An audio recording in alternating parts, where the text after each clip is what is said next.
Hello મિત્રો, જય શ્રી કૃષ્ણ. આપ સૌનું સ્વાગત કરું છું મારા ચેનલની અંદર.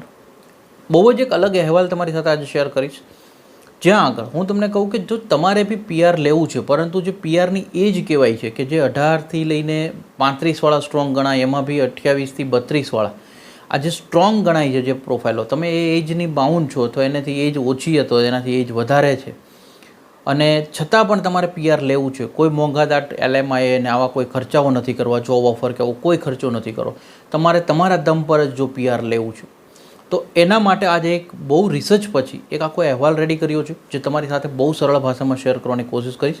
તમે બી જોશો તો તમને ખ્યાલ આવશે, અને જો સારો લાગે તો લાઇક કરજો, પરંતુ શેર જરૂર કરતા રહેજો. મેક્ઝિમમ લોકોને વિડીયો શેર બી કરજો અને હાઇપનો ઓપ્શન છે તો હાઇપ કરજો, જેથી કરીને બધા લોકોને મદદ મળી શકે. ઉપર જે નંબર રિફ્લેક્ટ થઈ રહ્યો છે એના પર સ્ટુડન્ટ માટે તમારી આજુબાજુ રિલેટિવ્સ કોઈ બી સ્ટુડન્ટ વિઝા માટે ઇન્ક્વાયરી કરવી હોય તો ત્યાં કરી શકે છે.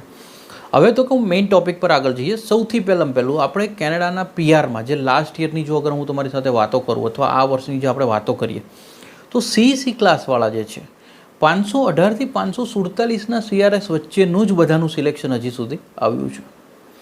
470થી 510ના CRS વચ્ચે તો કે હેલ્થકેર ને સોશિયલ સર્વિસીસવાળાને ફોકસ કરવામાં આવ્યા છે.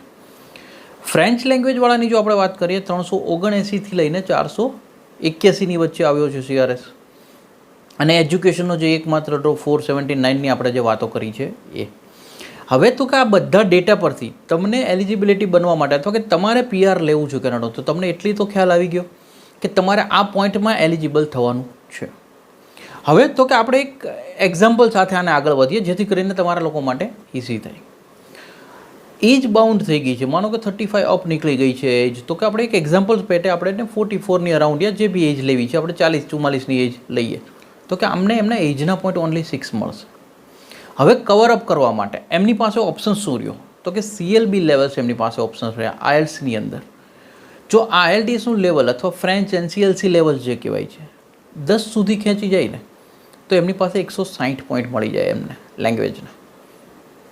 હવે આની સાથે 3 વર્ષના એક્સપિરિયન્સના જો હું કહું તો 64 પોઈન્ટ્સ હોય છે, પ્લસ સ્કિલ ટ્રાન્સફરેબિલિટી પોઈન્ટની જો વાત કરો CLB 10 વત્તા તમારી પાસે જો માસ્ટર એજ્યુકેશન હોય તો તમને ફાયદો શું થઈ જાય, 50 પોઈન્ટ તો કોમ્બો પોઈન્ટ્સ મળે, સાથે જ 135 એડિશનલ એજ્યુકેશનના પોઈન્ટ મળી જાય તમને. સ્કિલ વર્ક એક્સપિરિયન્સ જે તમારો કેનેડાનો 3 યર્સ એક્સપિરિયન્સ હોય છે આ પ્લસ તમારું આ CLB લેવલ 10 વાળું આઇલ્સ મળી જાય છે, તો તમને બીજા 50 પોઈન્ટ કોમ્બો મળી જાય છે. અને ત્યારબાદ જો જોવા જઈએ એડિશનલ ફેક્ટરની અંદર ફ્રેન્ચનું NCLC લેવલ અથવા CLB લેવલ તમે જે 10નું કવરઅપ કરી શકો છો તો તમે 50 પોઈન્ટ પર પહોંચી શકો છો. એડિશનલ કોઈ પોસ્ટ સેકન્ડરી કોર્સ છે જેની પાસે અવેલેબલ હોય કે જે છોકરાઓ કેનેડામાં હોય છે, આ લોકો પાસે 2 યર્સ ડિપ્લોમાનું જો ક્રેડેન્શિયલ વાળો કોઈ કોર્સ હોય એમની પાસે તો એ 15 પોઈન્ટ અલગથી ક્લેમ કરી શકે છે. આની અંદર કોઈ આપણે રિલેટિવ સગા સંબંધી હજી એના પોઈન્ટ્સ હોય તો આપણે 15 પોઈન્ટ સિબ્લિંગ્સ પોઈન્ટ્સની જે વાતો કરીએ એડ કરી શકાય છે. પણ કદાચ આપણે અત્યારે સરળ એક્ઝામ્પલ એટલે લઈએ છીએ કે જેમના રિલેટિવ નથી એમના માટે લઈએ છીએ, અથવા કોઈ LMIના પોઈન્ટ ક્લેમ નથી કરવાતો છે. હવે જો આ બધું હું કેલ્ક્યુલેશન કરું તો એપ્રોક્સિમેટલી આ CRS 530-532 સુધી પહોંચી જશે. હવે જો હું તમને એમ કહું કે તમારો CRS જો આટલી મહેનતથી 532 તમે પહોંચી શકતા હો તો તમે એક વસ્તુ વિચારો, CEC ક્લાસની જો વાત કરો તમે કદાચ ત્યાં ફાઇલ લગાવો છો, 518થી 547માં આ વર્ષે સિલેક્શનો થયા છે, તમે એલિજિબલ થઈ ગયા. કદાચ તમે 470થી 510 હેલ્થકેર ને સોશિયલ સર્વિસીસમાં આવો છો તો બી તમે ટોપ એલિજિબલ થઈ ગયા, કારણ કે 532 પર પહોંચી ગયા છો. અને 379થી લઈને 481ના CRS વચ્ચે જે છે ફ્રેન્ચ લેંગ્વેજવાળાને પ્રાયોરિટી મળી છે. જો તમે 50 પોઈન્ટ ફ્રેન્ચવાળા ક્લેમ કરેલા છે ધેટ્સ મીન કે તમે ઓલરેડી આની અંદર સિલેક્ટ થઈ જાઓ નેક્સ્ટ ડ્રો જ્યારે બી પડે ત્યારે.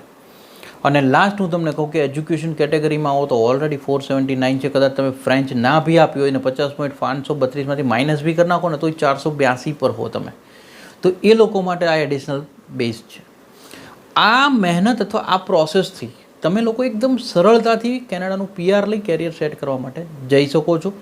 અમે અમારો આખી જે રિસર્ચ કરી અને એનામાંથી એક ઓપ્શન્સ તમારા માટે રેડી કરવાની કોશિશ કરી છે કે ભાઈ આ પ્રોસેસ હોય છે. ઘણા એમ કહે છે કે કેનેડાનું પીઆર બહુ ટફ થઈ ગયા, નથી મળતા. એ એટલા માટે બી છે કે માઇન્ડસેટ તમે ચેન્જ કરી નાખ્યો છે. મહેનત કરી અને જો આ રીતે પોઈન્ટ્સ ક્લેમ કરશો, તમે આ રીચ કરશો તો તમને બી પીઆર લેવામાં ઇઝી થઈ જશે. અમે અમારી એક સરળ કોશિશ કરીએ છીએ, દર વખતે કરીએ છીએ એવી રીતે. અને તમને જો કોશિશ સારી લાગી, વિડીયો સારો લાગ્યો, લાઇક કરી મેક્ઝિમમ લોકોને શેર કરજો, કારણ કે spread education, support education. Thank you so much. જય હિન્દ, જય ભારત.